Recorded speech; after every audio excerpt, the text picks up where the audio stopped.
XP Ra. Pasok.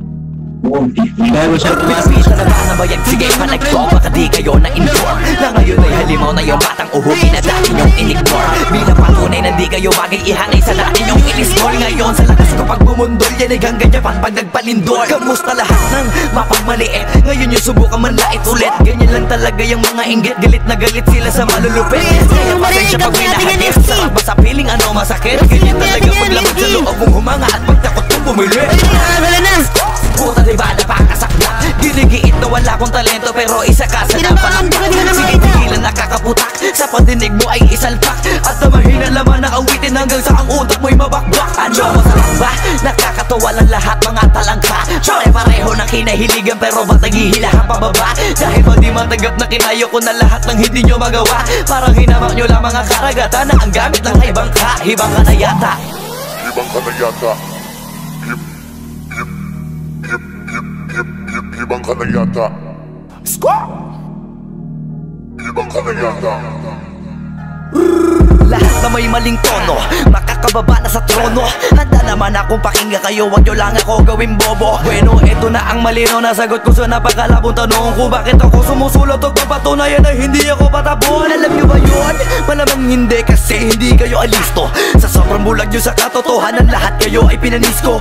Hindi na uso dito palawakan ng koneksyon, kundi ka isasabi sa malabong makakuha ng atensyon. Hindi ako nakipag-unahan pero bakit ako nasa harapan? Samantalang yun nakipagtulakan sa likuran, sila pa ang napag-iwanan. Ako ba ang dapat na alisin? O baka di pa di napansin? Kung totoosin ay mas malagin mo o galing palagi nagmamagaling. Lokohin nyo lelang nyo, wala na kayong mauulol pa.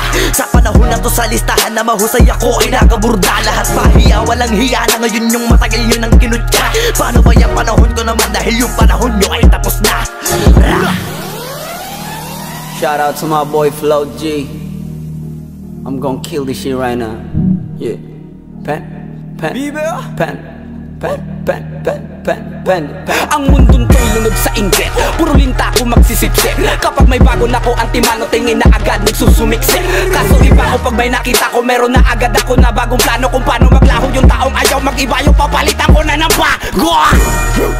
Kakatapos ko lang maturukan, ayoko na makipag-ululan. Gusto ko na kasi yung may kabuluhan. At bukod pa dyan, ayoko na rin makipag-usap kung walang katuturan. Dahil lahat ng bagay na di makakatulong, tagal ko nang tinuldukan. Dapat kilala mo na pangalan ko. Teka puta pare, ba't ang yabang mo? Dapat puta matigas pang harang mo. Lalambot ka sa bigat ng barang ko. Alam mo ba malupit ang banat ko? Hindi ka na dito belong. Tangina mo pag kami nang yamot sa'yo, dapat hindi ka bigol.